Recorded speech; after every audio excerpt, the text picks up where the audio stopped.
Twitch stream incoming amazing transition right now. That's so cool, man. That's so cool. I love having that transition. It makes everything so much more official feeling. Well, guys, welcome to the Civitai.com Friday guest creator stream. I am Tyler. I'm super stoked for all of you guys to join us. I hope that you guys are excited too, because this week I got some very special guests for you. Not one, but two of my really good friends. We got Julian, aka MidJourneyMan, and Brad, aka SuperBeast.ai. You guys can look them up on social media under those two names. Don't let MidJourney's name fool you. He is very much a stable diffusion guy now. So, with that being said, lately there have been a lot of really incredible upscaling tools coming out, but unfortunately, a lot of people want to charge a lot of money for these upscaling tools. Well, a lot of what we do is open source, so if we can hack it and crack it, we are going to find a way. Julian and Brad have been working on this workflow that they're about to share with you guys and show you they'll tell you how long they've been working on it, but basically they put something together that I personally think can compete with a lot of the paid upscalers out there. We're not going to say no names here, but I think you guys are really going to like what they have to offer. I'm going to turn it over right now so Julian and Brad can tell you a little bit about themselves. They're going to show you guys where you can find this workflow on Civitai, how to download it, and then they're going to walk you through it. And I hope by the end of this stream, you guys are going to be upscaling your images in a way that you haven't before. And with that being said, we all have different ways of doing things. I'm really stoked that so many people want to come on here, talk to me, and share with you guys how they do it. So, Julian, take it away, buddy. It's nice to be here with you guys, and I'm sure Brad is feeling the same way. So I'm going to be the one sharing my screen. You know, just to walk you through this tool that Brad and I have been working on for, I would say, over a month now. Brad, would you agree? Yeah, about right. Yeah, we have like maybe 12 or 13 iterations officially, but here you only see 2 because we had like a lot of internal trials until we got to this point. But yeah, so I've been doing like AI art like for almost like 2 years now, and you know I have a French accent, but I'm located in California, so don't be fooled by my accent. That is sticking with me. And let's see if you can guess where Brad's accent is, and or maybe you can introduce yourself real quick, Brad. And yeah, hey guys. I run SuperBeast.ai on predominantly on Insta. And yeah, just as the name suggests, do a bunch of anthro beastly art. Been doing it for about a year and a half now, and always kind of jump between MidJourney and ComfyUI, and just really trying to get my hands dirty with whatever tools are available. But yeah, I find the upscaling stuff really interesting. Just I'm always trying to get the highest resolution I can, really, just because of the extra details you can pack in. And so that was kind of what was driving us to get a nice comfy version for this, having something that doesn't just do a basic upscale, but is able to kind of enhance detail and give you a bit more control. yep. And as Tyler said, and as my name suggests, I started on MidJourney, and I am far from using MidJourney now. I'm a big ComfyUI spaghetti lover, and that was like a super fun challenge because I still like making images, and I'm very attentionate to details. So it's a great way to combine the both. So let's get going. I say, Brad, what do you say? So Yep. on Civit, if you type in BeautifAI, so here, and I know Tyler's going to provide you the link. You can just then download the workflow here. Careful, there's a V2 and V1. V2 has something new, which is cool because Brad made a custom node. I will show you, and it's all in the Comfy Manager, so it should be easy to install the new node. But that's V2, so that's what we're going to look at today. So let's just download it. I'll put it right here. It's fine. All right. Okay, so then let's go to my downloads. Here it is. It should be the zip right there. Perfect. I'm gonna just extract it here. And inside the zip, you will see two files. You will see the JSON and the PNG, because we've had like a couple people like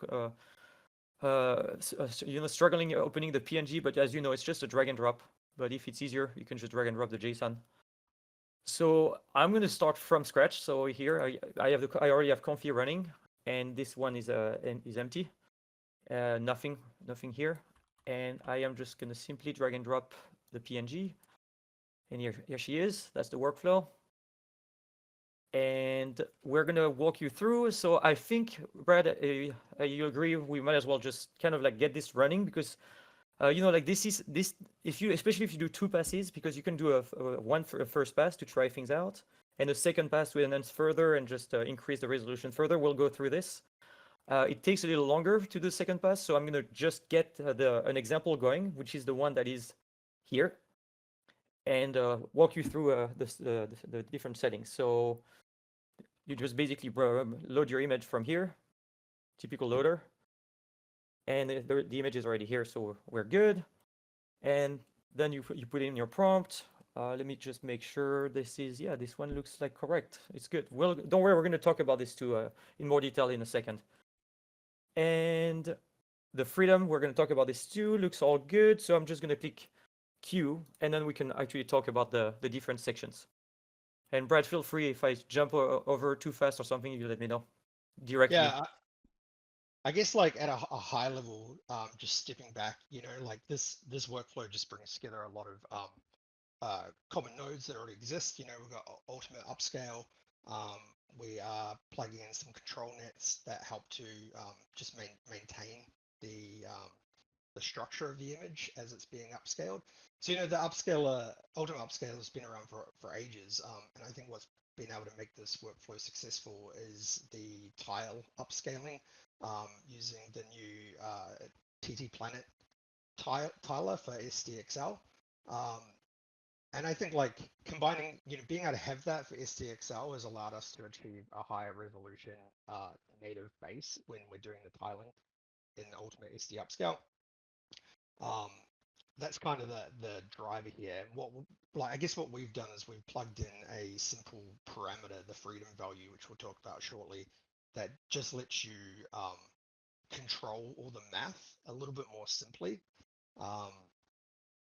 Just so you don't have to. Like, it took us a long time to get the configuration right for the different start and end and weight values for the tile versus the control nets. And so, I mean, if you want, you can pull this all apart and look at the maths and update it. But trust me, when I say we've gone through, a ton of iterations trying to get it right and to make it just as easy to like go, do I want a simple like slight upscale versus like allowing more freedom and allowing more enhancements. Yeah, and it has positive benefits, negatives and positives, being able to move away further from your original image. But we've got some great examples we'll go through soon. Yep. So I think like why this is running. Let's just like I said, the workflow is basically being built from left to right. So you start on the left hand side, you load your image, right? Hey, Julian, Julian, sorry, real quick. Give everyone a zoom out of what the entire workflow altogether looks like. Yes. It's a beast. It needs to be bigger. I like them to be spread out like this, but don't worry though. The reason why it looks crazy is because you see these big old tiles here at the bottom. It's just a comparison tool, and I made these big so you can just see the images, quite nicely. But realistically, I know it's far right now. Don't worry, I know you can barely see anything, I'm sure. But this is the loading section. This is the control net section for the pass one. This is your pass one. These are your filters and enhancement for the image for pass one. And then guess what? You're going into your pass two, control net for pass two, and the filters and enhancements for your pass two. And just so the people know, what would you happen to know what the top VRAM usage is on this, so that they have an idea of what they need to actually be able to run this successfully? So we had question about this. You know what? I'm gonna do something real quick. I'm gonna look at my system right now as it runs. Bear with me. In short, we're both running on 24. Yeah, Like right now I'm at RAM. 20. I'm gonna be like right now mine is at 20 gigs. But in theory, it should be able to. I think it should be able to run on 8. Like I used to run SDXL upscales with Ultimate SD Upscale with just 8, but it's very slow. And so for this, we've got 2 passes. The first pass doesn't take too long, but the second pass, where we're going from 2K to 4K images, does take a while. And so I wouldn't really recommend that for anyone with low VRAM. Yeah. All right, And so go ahead. sorry. Before you guys get into the nitty gritty and you start talking through the nodes, why don't you zoom into one of the images and give them the nice before and after with the slider, like you're able to do. Yes. So I was so the past one is done, by the way. And by the way, this node here from RG3 is really cool. That's something that Brad made me discover. I did not know about it. It lets you just compare, you know, like a before and after. This is the before, and if you look, it's all grainy and everything. And if you look at, and this is the after. And if you look at the pixelization here, it just cleans that up, you know. And overall, it just makes things like more defined. And so that's after, that's before, and that is without enhancements. And we're gonna go through this. And this one here is with color match and filters and sharpening, and which you can turn on and off and tweak. So that is your after, and this is your before. I mean, I think the thing to point out here is like we allow changes to come through with that freedom parameter we mentioned. And look at that here. Really, it's up to you how much you want to let it change. Like you kind of need to let the image change slightly to actually get new details in it, you know. And there's some significant changes we're seeing in this image due to our prompting as well. So rather than like trying to get fur in the face specifically, you know, we've pushed for more of a robotic cybernetic style. So you see that middle coming through. And so yeah, if this is good to continue, you load your initial image, then you can actually use LoRa's, which is cool too.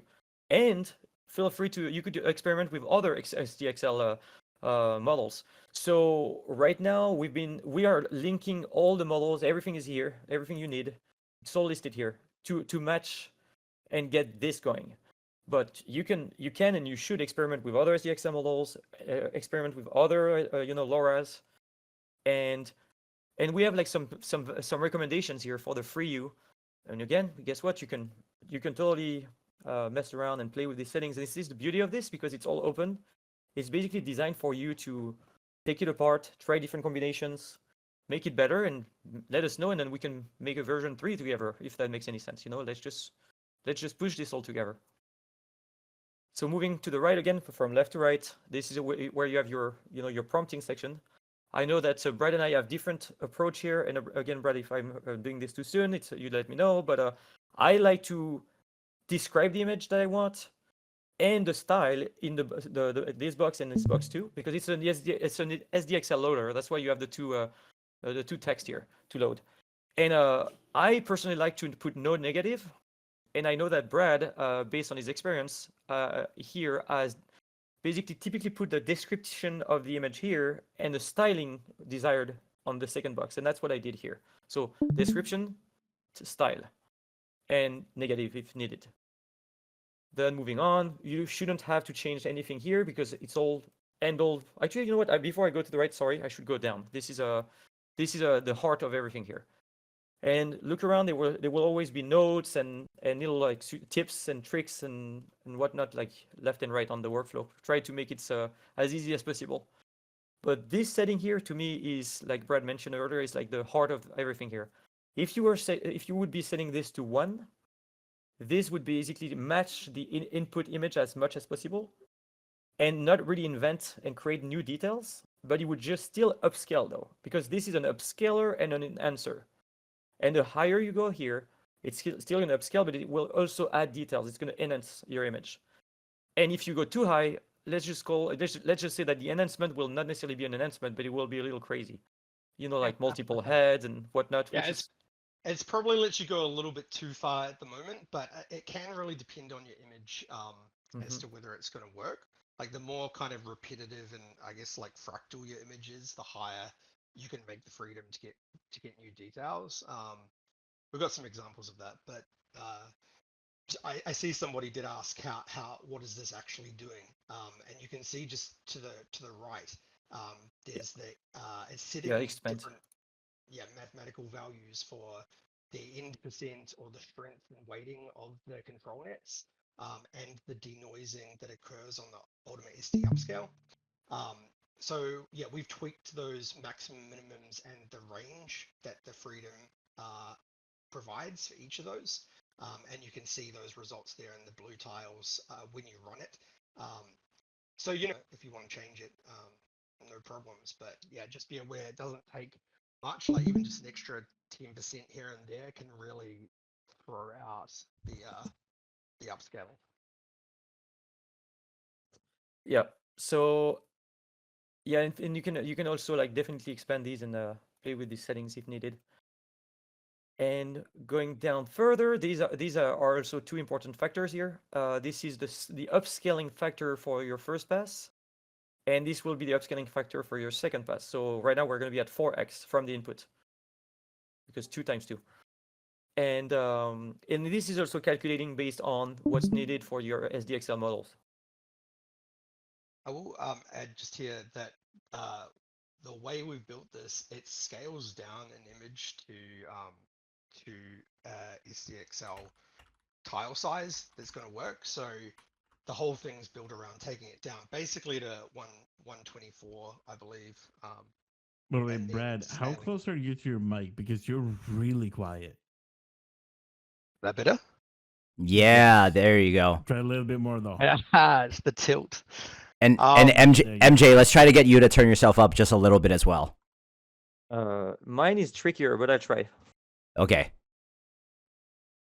I may just have to speak louder so you can enjoy my French accent more. That's way better. Yep. Cool. So and I'm still good. Go ahead, Brad. Am I still good now too? You're perfect. Yes, perfect. Okay.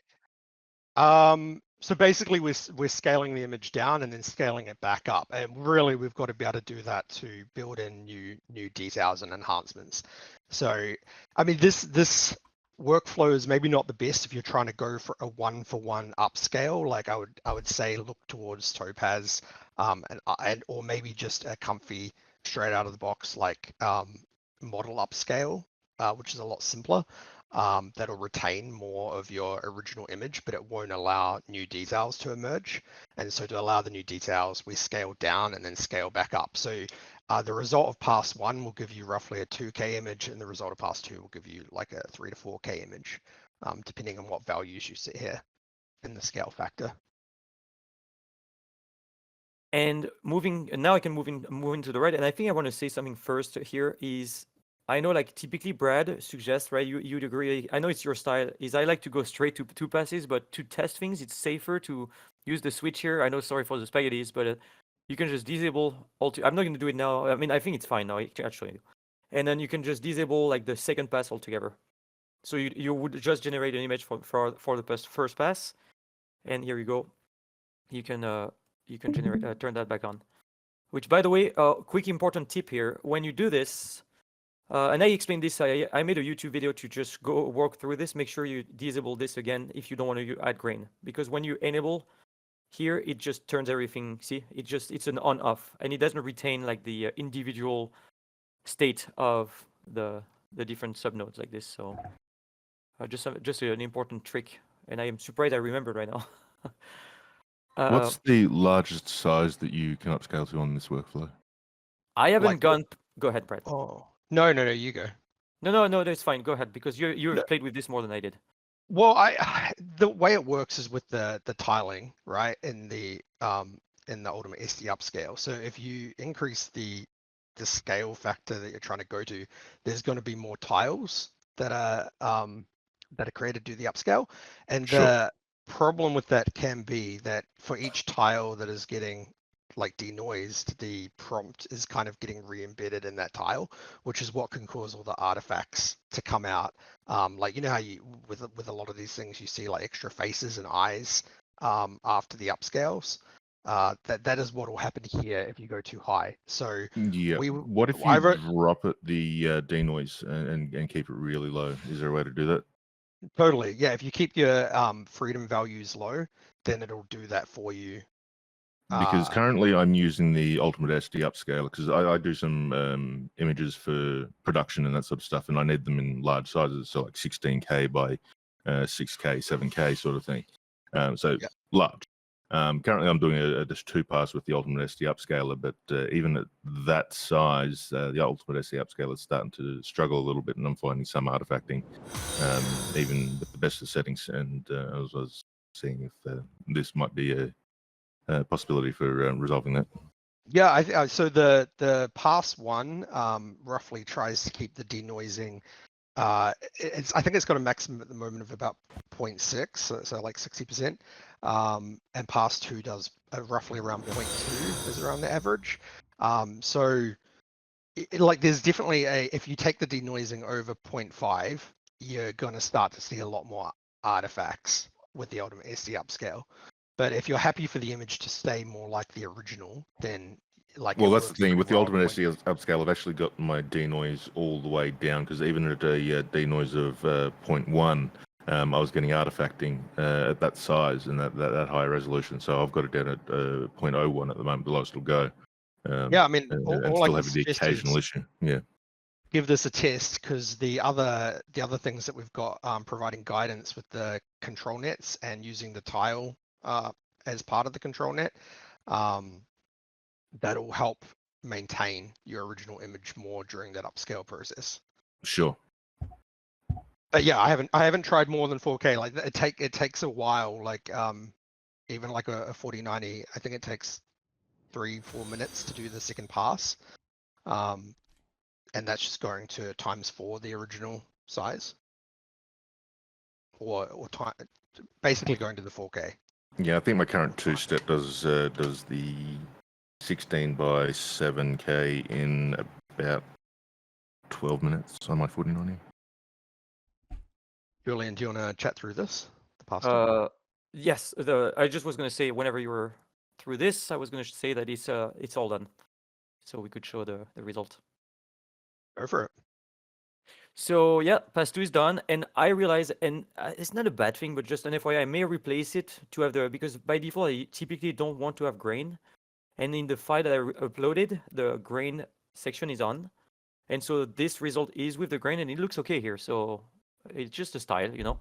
And as a matter of fact, I haven't talked to you guys about this, so it's the same on both sides. You have a color match, then the HDR effect, which is something a node that is in V2 that Brad actually created himself,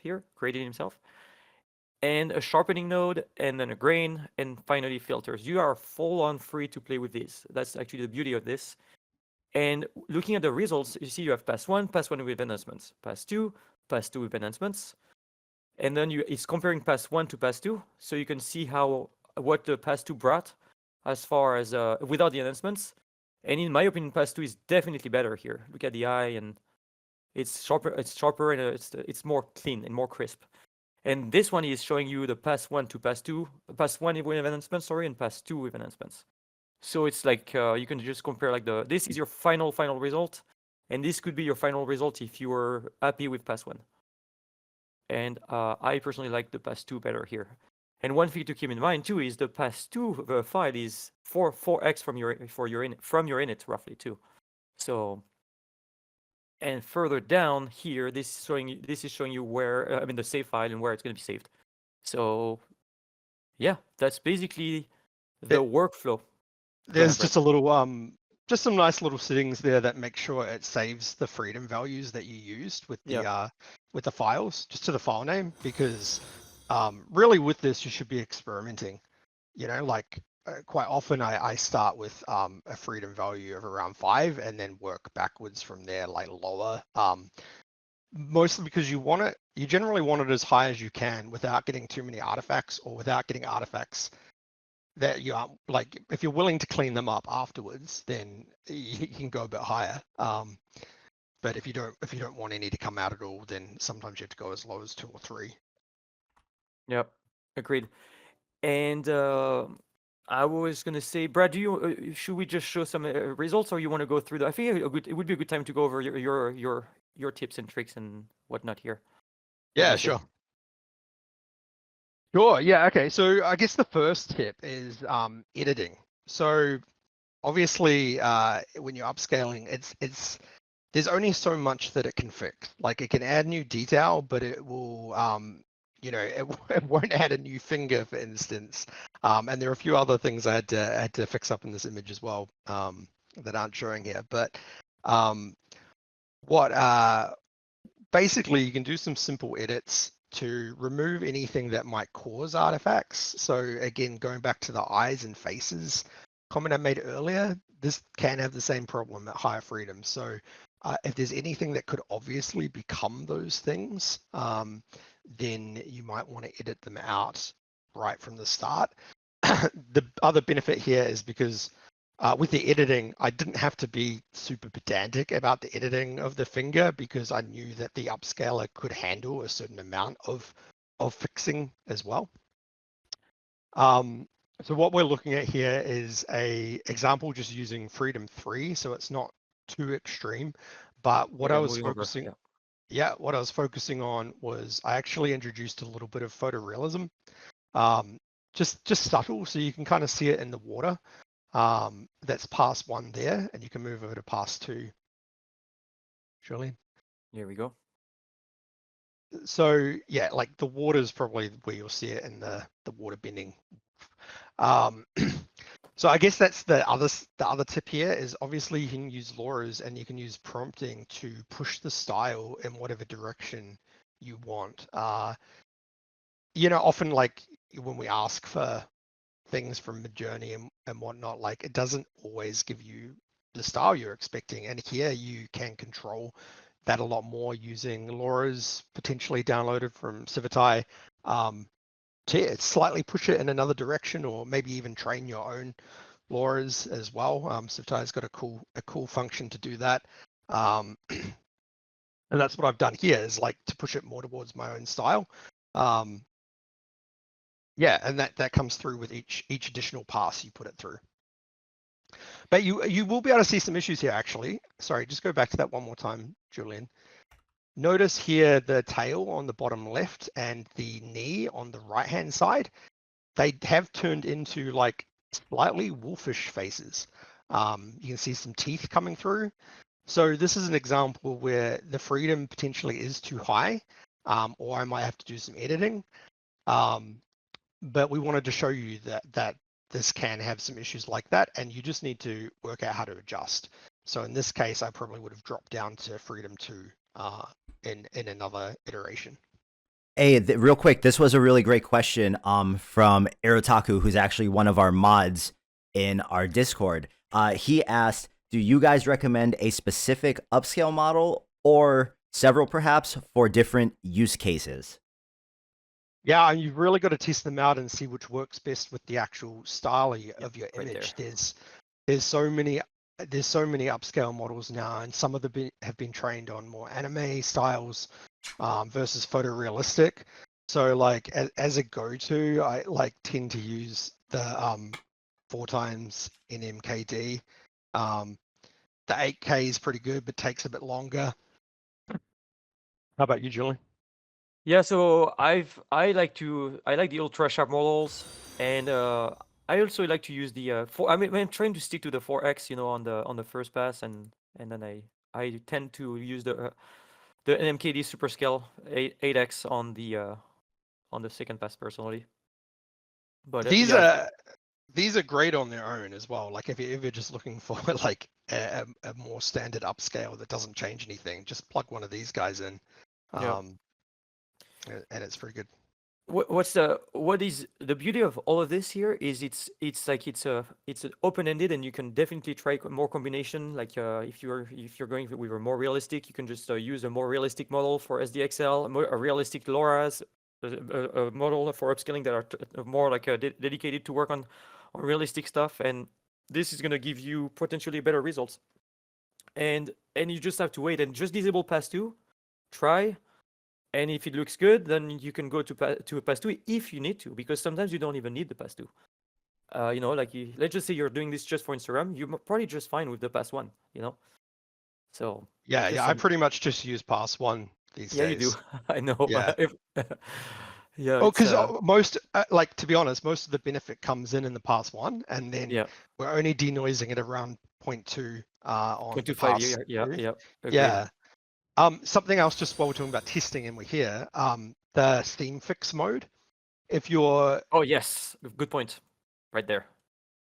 I'm sure a lot of you guys have used the Ultimate SD Upscale before, but the Steam fix mode helps to denoise all the edges of the tile when it puts it back together. And so if you're wanting a really clean, polished image, definitely use half tile. But if you're just testing your prompts, you can change it to none and it'll speed it up considerably. I think it's about half the time it takes.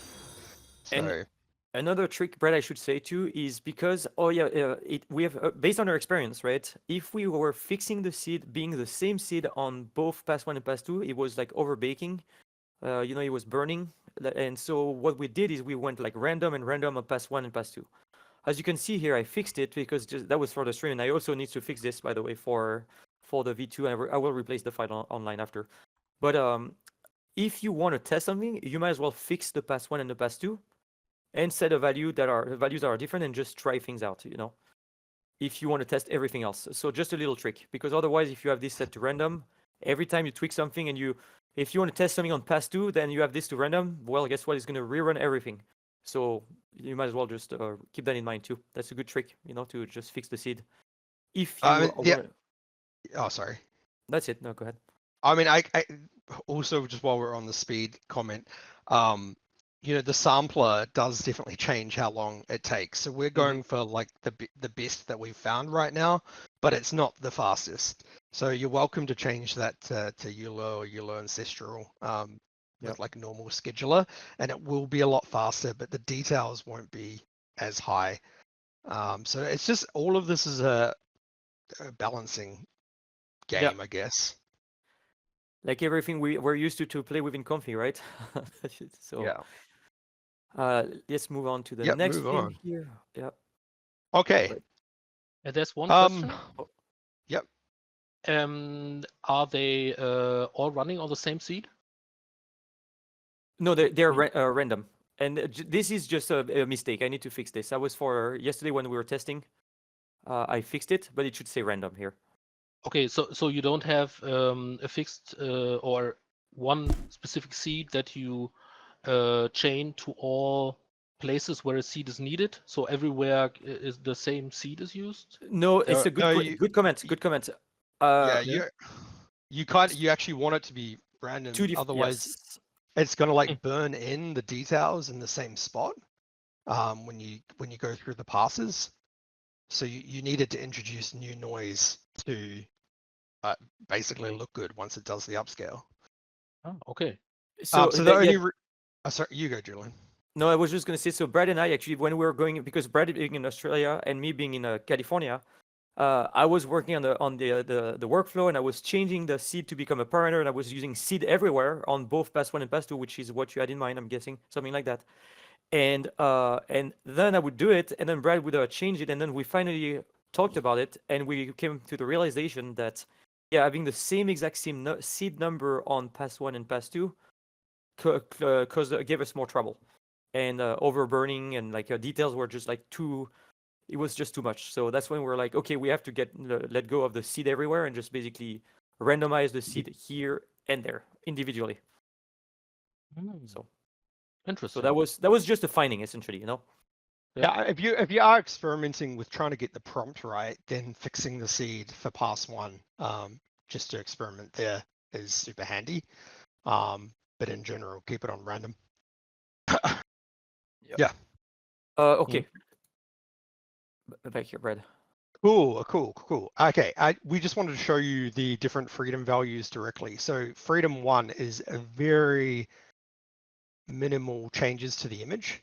Like most of what you'll see here is coming from the standard upscaler model and the like post-processing effects that we've added. So like the HDR effect,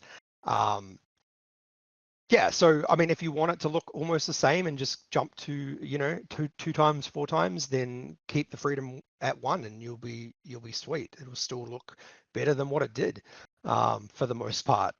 But where we have a bit more power is when we start moving up to freedom, you know, 2, 3, 4. So jump over to 4, Julian, and I think I'll need you to zoom like right in on some skulls or something here. Yeah, let's look at this one. Yeah, so obviously the skulls come Whoa. far more That's into detail. crazy. Huge. I do want to like note though, like compared to if you're using something like MidJourney, then they add a lot of like styling by default to your prompts that you're not even made aware of. Whereas with Stable Diffusion, you have to be a bit more specific with your prompting. So I went through multiple iterations, even with this example, to really try specify what I wanted in terms of like the misty smoke, the more like that kind of like cobwebby effect going through the skulls. And I don't think I nailed it. So I think there's definitely room for improvement here with what the Upscaler would be able to retain with some of those textures. But in terms of like the base quality level of like the bone, it looks a lot better in my opinion. But again, it's gone slightly more photorealistic, likely towards because of my prompting, but that's just up to personal preference. And so that was freedom 4, sorry. So even and then we've got freedom 7. So we've got even more deviation away from the original image, but a lot more clarity in the image as well, and details from our prompt. So this image works really well at high freedom values because each quadrant of the image is able to be denoised together with our prompt to enhance it. So it doesn't matter that I have more skulls coming through in the background areas, for instance. Yeah, And I because you want them there. yeah, I want them there. And so this is like a powerful example of where you can increase the freedom really high. Yeah. I mean, I still think that probably the middle one is a nice middle ground where it's enhanced the quality but retain the image. I just wanted to show the more extremes. So this is showing freedom of 1. So again, it's still like going to like the eyes and that, and the lips. It's not. It definitely changes it. I'm not sure if it's a hell of a lot better, but some details definitely are enhanced into here. And the image is twice as big too, which is also the thing to keep in mind. True. Yeah, jump to the next one. And that would be with 3. Now it's getting a little clearer that it's better here. I definitely notice she loses some freckles there, and that would definitely be down to my prompting in this case. I think she went to the dermatologist on the second one. All right, next. And this is where this is still okay, but soon we're gonna get into the crazy world. Yeah, so the face is looking a lot cleaner there. I do want to note here, though, I am definitely seeing something with the half tile that's denoising around the middle of her face and her cheek. That's oh yeah, I see it right there. Yeah, probably it could definitely be denoised further. And as we're going higher, there is some parts of the wallpaper in the background that are looking like up the top right, definitely starting to bring in some artifacts. Maybe it's perceiving that part as a person. Again, this is probably an image that would need some editing afterwards to clean it up.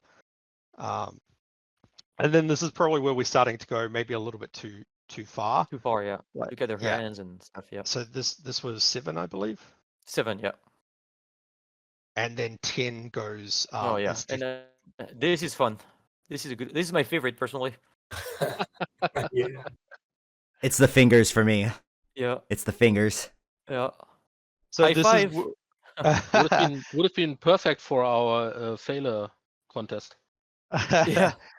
I mean, so this is where denoising has been like brought right up to around 60%, and the the controls of the tiles, sorry, the tile and the other control net, Stipped and Canny, has been Yeah. reduced.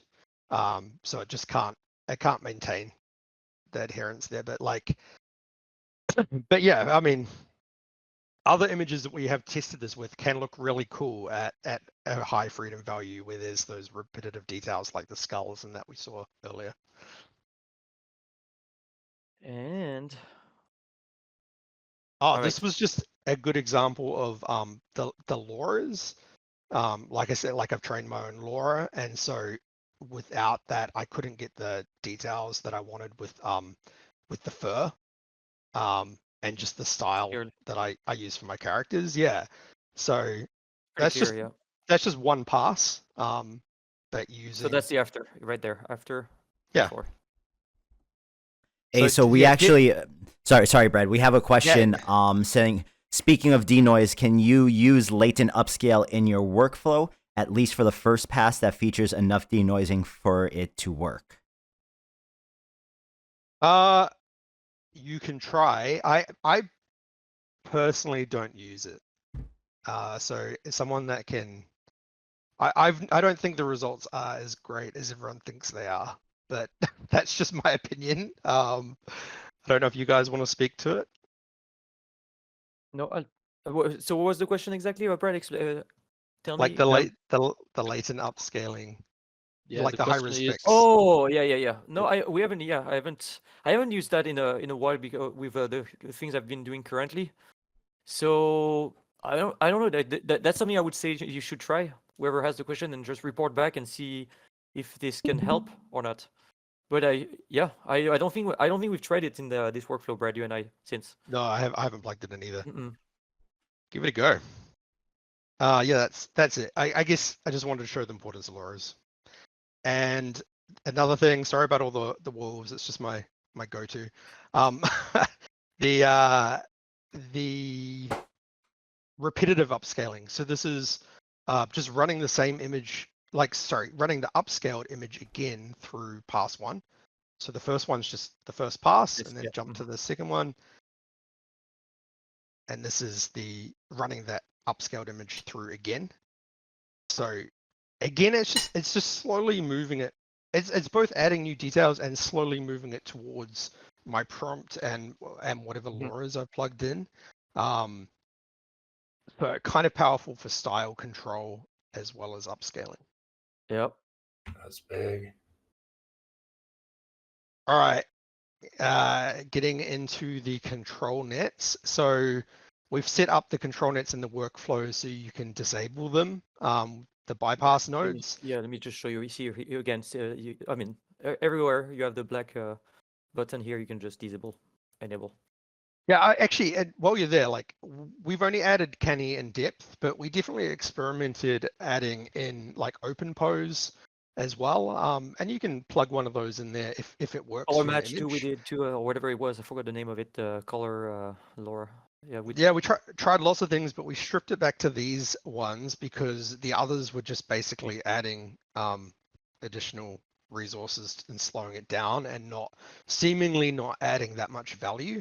The main one here that you're gonna need is the tile one. So I wouldn't disable that at all. But canny and depth you should play with. So we've set the canny edge values just as some defaults here that are trying to capture a lot of detail in the image. So like from the canny edge one, Julian. Yeah, if I go back here. No. Just sorry, I'm just trying to explain the canny edge node to your left. You can always plug in a preview. Yeah, right there. Yeah. Yeah, you can always plug in a preview to see what that image looks like, and you'll see what like the edges of the details it's trying to capture. So that can be handy if you're wanting to adjust the low and the high threshold values to capture more or less detail with that. And that's just trying to maintain the structure of the image as it goes through the tiling process to counteract the prompt. And similar with the depth. The depth seems a little bit less useful than the canny, but if you can have it on, do keep it on. And same thing here, you can actually adjust the depth with some other nodes.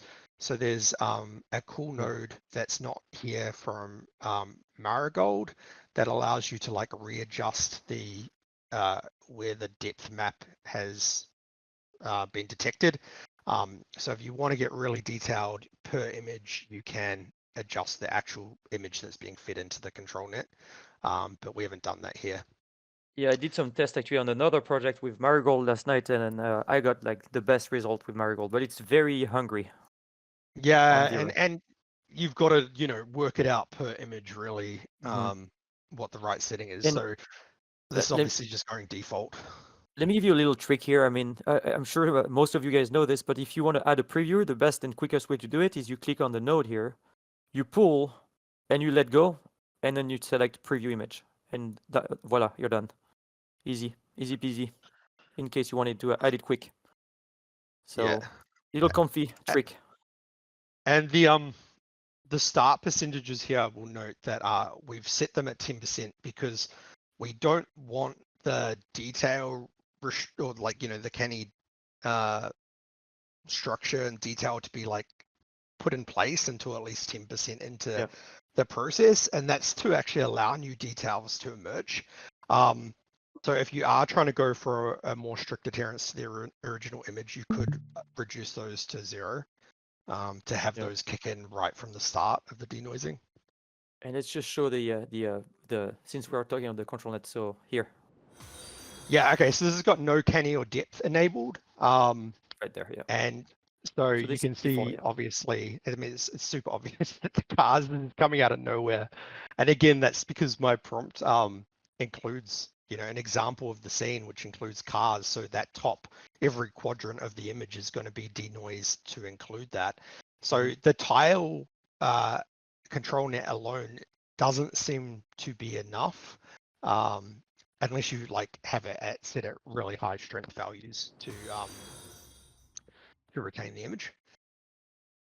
No depth. Yeah. Yeah, no depth. It's a bit more subtle. Again, you can see some flying cars off in the distance. That's cool. And then we have no canny. No canny. Yeah, so I mean, canny is obviously trying to do the edge detection stuff. So probably like an obvious location you can see on the car, the orange car at the front, the headlights. Go to the right, you'll see the headlights change. So with no canny, it can't retain like the circular structure of the headlights, and a bunch of other things that it loses as well. And this is an example with depth and canny enabled. So I will admit the image isn't perfect. Like some of those cars look a little bit ghosty in the background, and down the bottom left we've got right here. Yeah. Some weird perspective stuff with the car, but this is with a freedom value of 10. So it's trying to do, the most extreme upscale that we've currently allowed. And I guess the point there is like, we do have canny and depth in place to try keep things in check. Yeah. Yeah, keep it structured and 100%.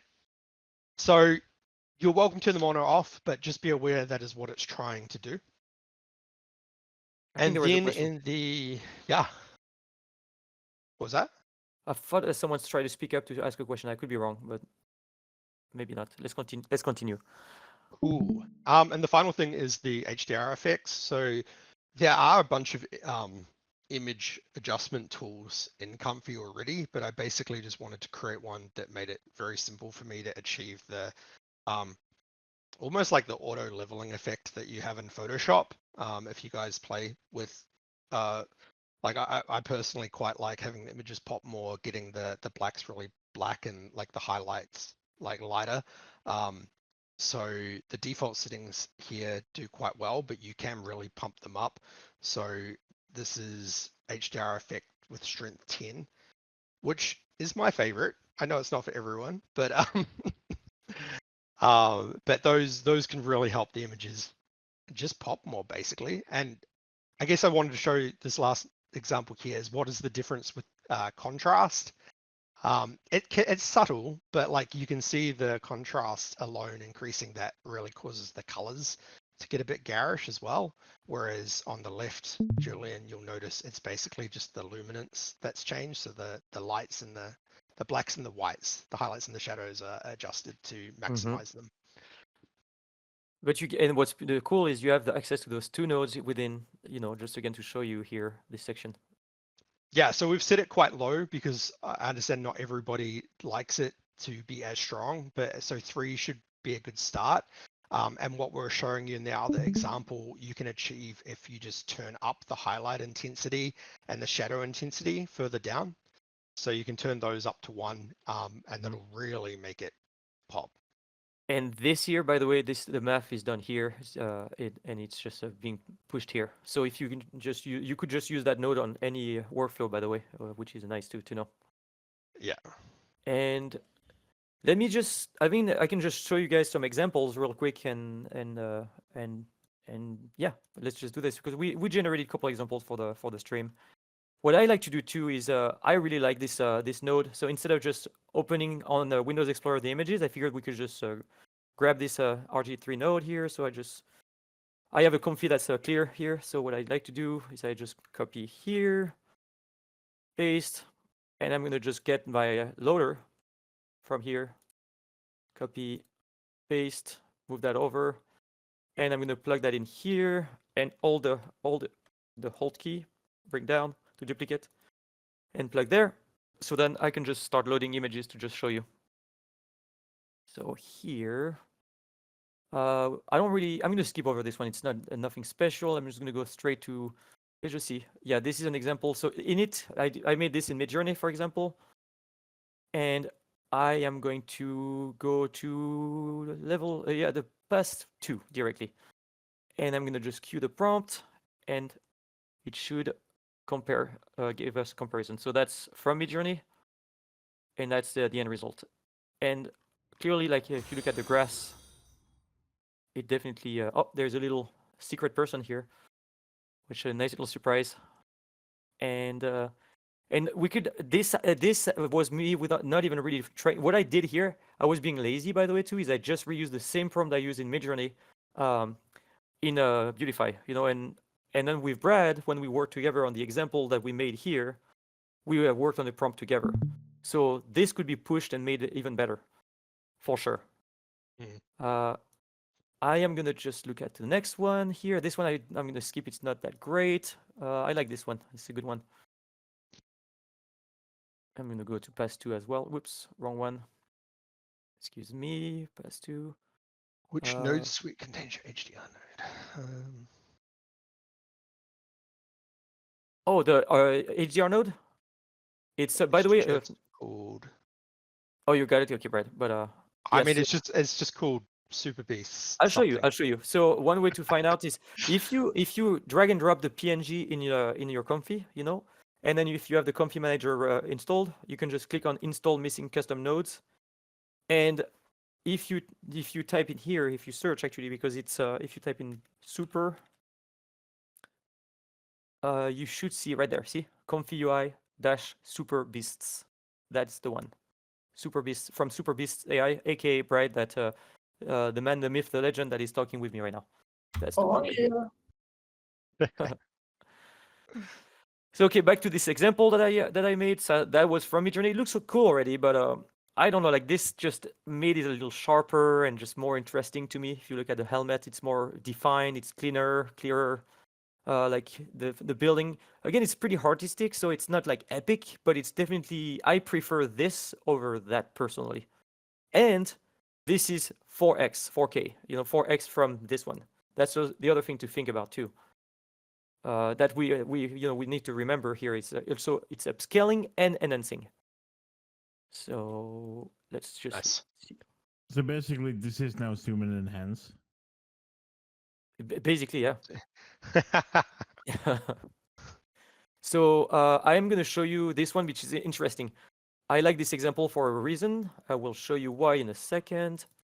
I ran this image here, but I didn't clean it up in Photoshop before. And that is from MidJourney, and that is after. So it still has all these weird artifacts. And the robotic section is clean. It's definitely cleaner, more interesting to me at least. It's all personal preference, but yeah, I like this better than that, where it's like kind of messy, and this is more round and defined, and it's just easier to make sense out of it. But I don't like these little things. So what I did, and I thought this was pretty cool, is I cleaned up the inits in Photoshop, which you shouldn't be afraid to do. It's actually helping for sure. And then I ran it with a cleaned the clean init, and then I got like as you can see a better, cleaner. Like the eyes are better, the skin is better. There is less craziness going on, and this is definitely more what I'm looking for here. I like what it did. I like what it did in the left eye. Yeah. The eyes Yeah. are way better. Great. And if you, look at this. This was before, and this is the after. And again, remember, I was being lazy. Just use the same exact prompt, before and after from MidJourney to BeautifAI. I love the color of the eye here, like the green hue. That's just kind of like, I don't know why. It's just this one is I think might be my favorite I've made so far. Then this one is not a great example, but I'll show it to you anyways because there is something cool about it. It's something important. If you look at the init image, it is grainy, and it's what you want. Like this is the style I was looking for from that init. But based on what I did, oh, by the way, Brad, I just thought about this. If I would have used the grain node, it would have actually matched more. I just didn't think about this when I did it. I should have done that. But anyways, I had the grain mode, or the add grain mode, or not mode, node, sorry, aka this one. This was off. And if I add this on, I would have had something more similar to this here, but I didn't. And as you can see, it's a different style. So just something to keep in mind. You may need to use LoRa, you may need to use different models, you may need to use different sharpening or different enhancement tools to just get closer to what you may have in mind. This is not necessarily what I have in mind, but it's better, but it's not at the same time, it's just a artistic preference, I should say.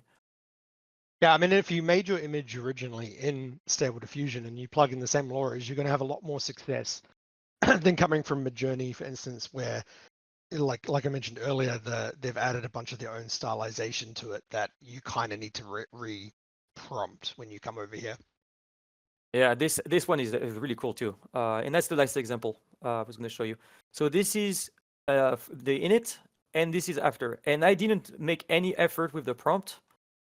And as you can see, I am pretty far away from what I had first. So then, with Brad, actually, this one we did it together. We worked on the prompt and we made it better, like adding like color splash, this kind of things. And so then we got, this is like just after first pass. Look at the cushion on the headphones. I think it's don't know why, it's very satisfying to me to look at the cushion. Before, after. Before, after. This one is kind of like, to me, kind of incredible, like how much similar and better it is at the same time. And it's 2x, and if I did the pass 2, it would be 4x. And so you can like print, whatever, it's 4K image. So I really like this example. But Brad and I wanted to make one that we did together, matching our two styles, because I've been into, as MidJourneyMan on Instagram, I've been a lot into robots lately, and he's into those beasts, and so we kind of like did a blend here. So that's why we use this one. But this was my favorite example that I've done on my own for the stream. I love it. Yeah. Do you guys have any questions? Go ahead, Tyler. Sorry. Oh no, that's kind of what I was going to lead to. I was going to lead to and see if anyone had any kind of like last questions before we wrap things up, and then I just wanted to make sure that I give you guys your proper social media shout outs. But yeah, do we have any questions from either of the chats for a few minutes before we close out here?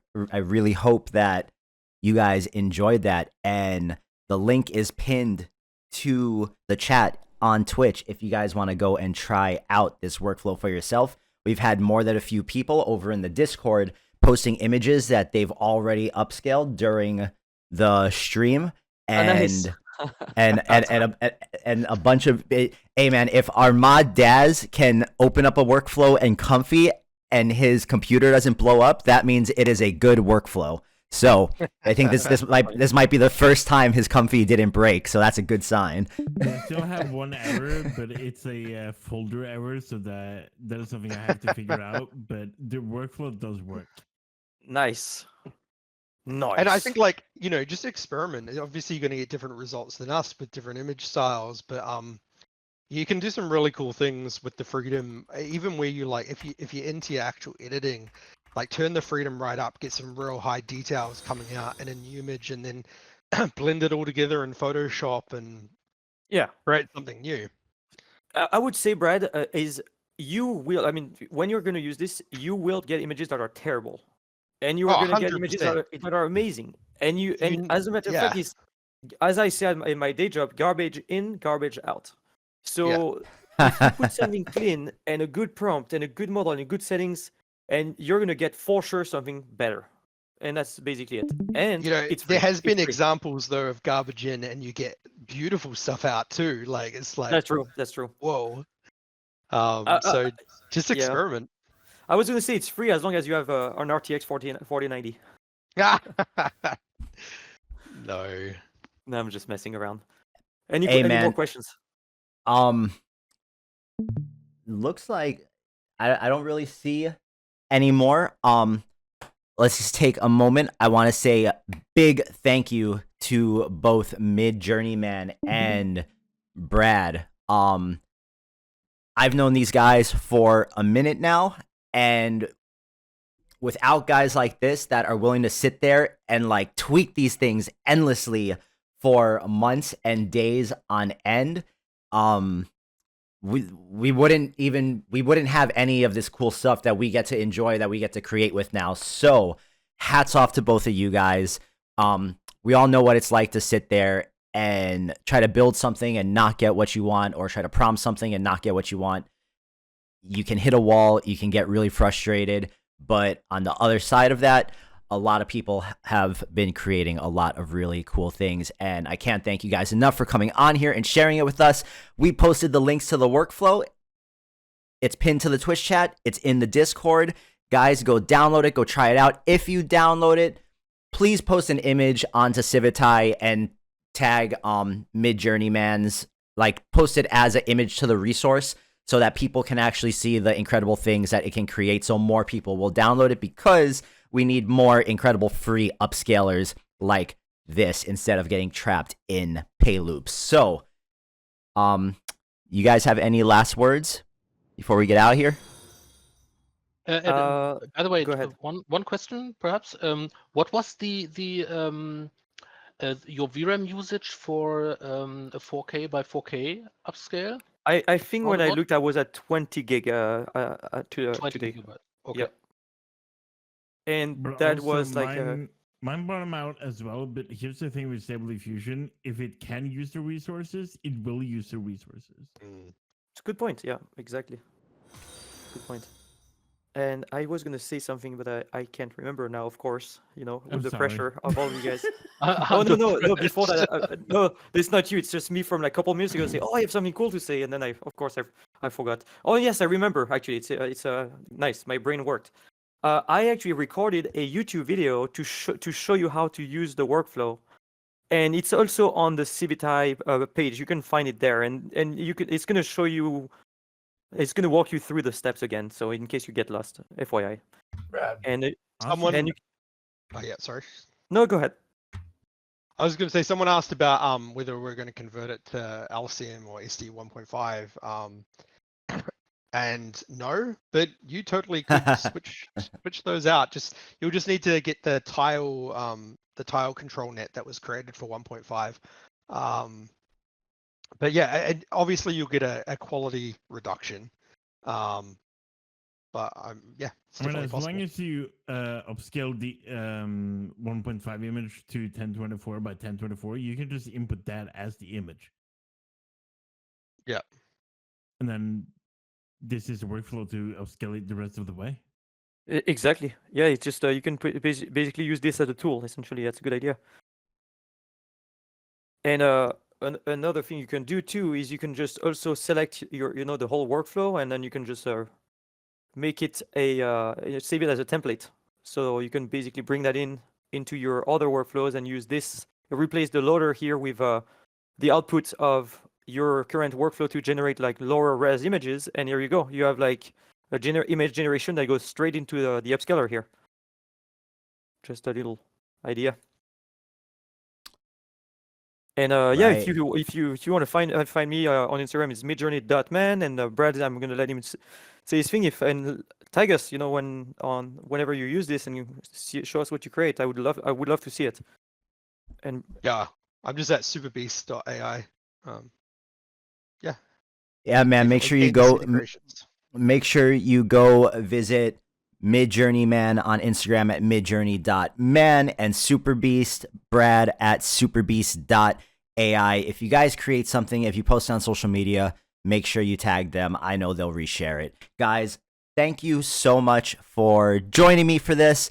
And for all of you, we're going to be back on Monday with Max's office hours stream. And then Ali, Tuesday, Wednesday. I will be returning on Thursday with more AI video and animation. And next week, Friday, our guest creator stream. You are not going to want to miss Sir Spence. Spence is a technical researcher / artist for Runway ML. And he was actually the creator of the Zero Scope model. I don't know if you guys know what Zero Scope is, but Zero Scope... Yes, his Zero Scope basically was responsible for the Will Smith eating spaghetti meme, and Spence created that Zero Scope video model on his own, and it literally, it's how he got hired at Runway. So we're really excited to have him on, and I have no idea what he's going to show us next week, but I know it's going to be crazy because he's a really intelligent guy, and not only that, he's super creative. So, and a great dude. Yes, and a great dude. We're going to be back next week. This video, as well as yesterday's stream, will be on YouTube by end of day today. If you guys need to rewatch it, go ahead. If you're not following us on social already, we are at Hello Civitai on Instagram and on YouTube at Civitai. Guys, thank you so much for joining me. Twitch chat, thank you guys. And we are out. Have a great weekend, everybody. Bye.